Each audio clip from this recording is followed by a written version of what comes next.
We're going to talk about correlation and linear regression, so writing equations of lines.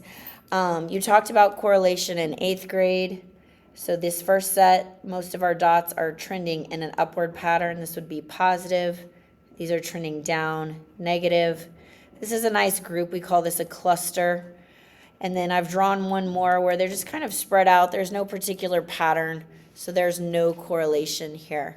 So what we're going to do is we're going to look at scatter plots like this and how do we write an equation for this information. And we're going to talk about an R. The R is called the correlation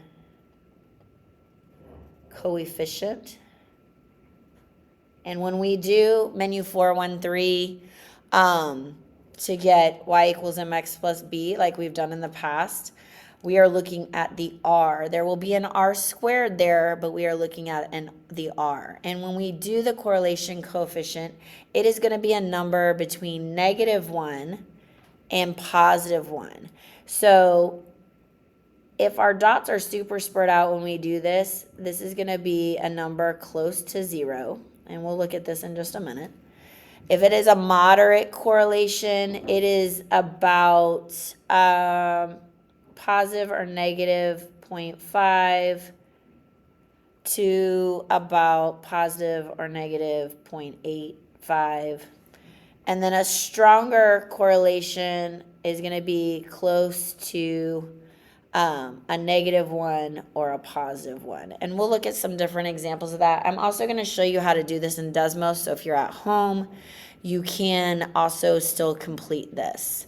So this first one, I'm going to show you using Desmos, and it does have the directions here, but we're going to do this example 1 with Desmos, and then example 2 I'm going to do with the calculator. So when you go to Desmos, put my iPad here for us. Let me zoom out just a tad. It tells us we're going to hit this plus sign and we're going to add a table. So notice it says X1 and Y1. And we're going to just put in the table that we see on our notes. So it says that the X is, I'm going to move this over just a tad so you can see both, 10.8. Please be very careful when you are typing in those numbers, because if you mess up a number, it is going to mess up your data. 18.3, 25.8, 16.2, and then I'm going to come over here, I'm going to put in those Y values, 18.1, 10.7, 2.1, and 12.4. So it tells us here, we're going to have to type. Now notice this table says X1 and Y1. If we did a second table and it said 2, then we would put 2 instead of 1. So we're going to say Y1 and then squiggle. The squiggle is going to be on the keyboard down here. Or if you're using your computer keyboard, then it's going to be shift and the number, or in the button next to the 1. And then we have X1 plus B. And you can see that it's going to give us our information right here. So here's my M, here's my B. Just like in our regular calculator, we are not worried about this R squared. We're worried about the R, right? So negative 0.93. So if I'm going to fill in my paper, what is the correlation coefficient? This is my R. Negative 0.93. We usually round to the hundredth, so 2 decimals. What does that say about the strength? Okay, so this is going to be a negative strong correlation because that is very close to -1. So that means that our dots, when we look at the graph, I'm going to come over here. This is the nice thing about Desmos. You can't do this in the yellow calculator. You can see it's drawn the line of best fit, which is this MX and B. But then you can also see that my dots are pretty, if I come here, they're pretty close. So because the dots are really close to our line, it's a very strong fit. What would our equation be? So this is our MX plus B. So Y equals, my M is negative 0.94x, and then I'll just say plus 27 5.2. Okay, so the other thing I like about using Desmos is right here. What will the value of x be when y is 22? So I have my equation here, and I can just add another one, and I can type in y equals 22, and it's going to make that line for me, and I'm going to double tap there. It tells me what the x is. So here's y is 22. My x is 5.5. So that's the other thing I like about Desmos. You can't do that on the yellow calculator, but you can in Desmos, and you just tap where the lines cross, and that will tell you your answer. So my x is 5.5. So that's how you do this in Desmos. Let's talk about how you do this in the yellow calculator. Most of you are pretty familiar. This is just going to be list in spreadsheets, menu 413. So always start a new document. Number 4, make sure you have to label your x and your y.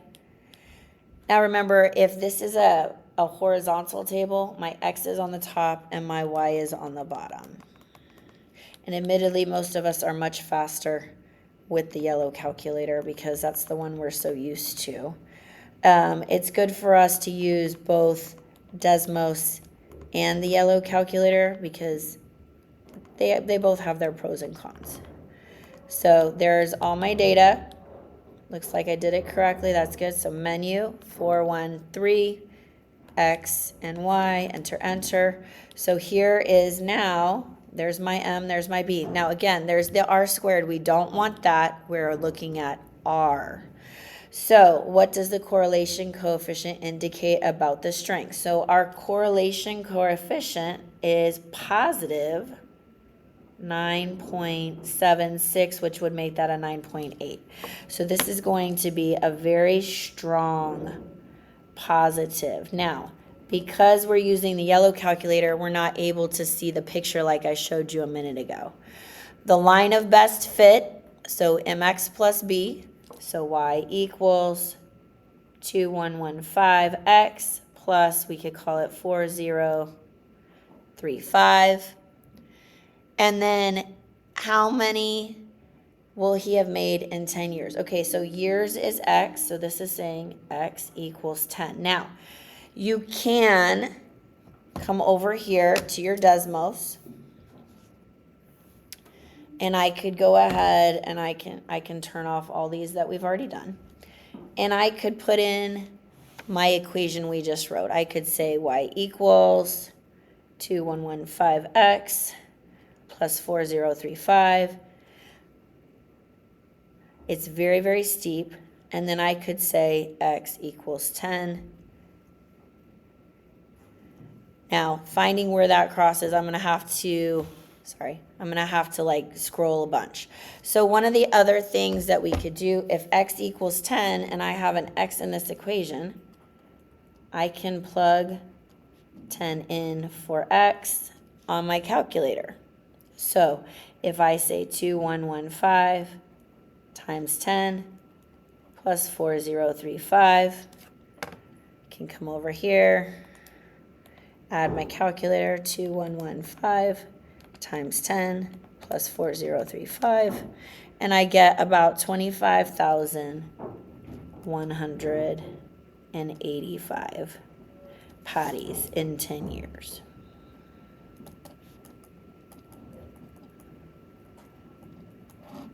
Okay, so you just need to decide, do you like the yellow calculator? Do you like the Desmos? Okay, so then we've got one more example I'm going to do with you. I'm going to go ahead and use the yellow calculator simply because that's what most of us are comfortable with. So I'm going to come up here, x and y. And again, make sure you type it in carefully, 153, 629, and so on. So I've got all my data in here, menu 413, x and y, enter, enter. So we really need to write this equation first, okay? So y equals, m is 0.05, x, we could call that 5.4. Now, I did take a minute and I went ahead and I put that into my Desmos as well. So you can see we got the same exact numbers here. Even with my R is 0.99, 0.99. So again, it doesn't matter which way you do this. And you can see, even, and like I said, on the Desmos, that's almost completely linear. So if I zoom to see those dots, almost all of them are on the line, which is why it's it's so close to 1. So now it says, based on the table, 1,500 people visited the website. Okay, how many advertisements would that be? So this is saying X is 1,500. So you can plug that in like we did a minute ago and use your calculator. 0.05 times 1,500 plus 5.4, and we get about 80.4.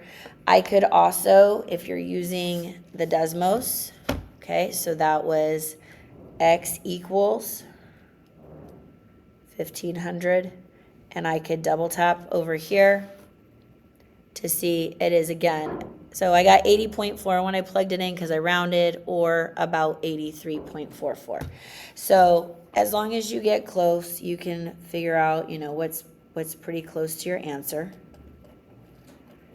And if it's multiple choice, that's very easy. Based on the table, how many visits if there's 90 clicks? So this is saying that Y is 90. So again, using the Desmos is going to make life really easy. I can come here, Y equals 90. Now you could use the calculator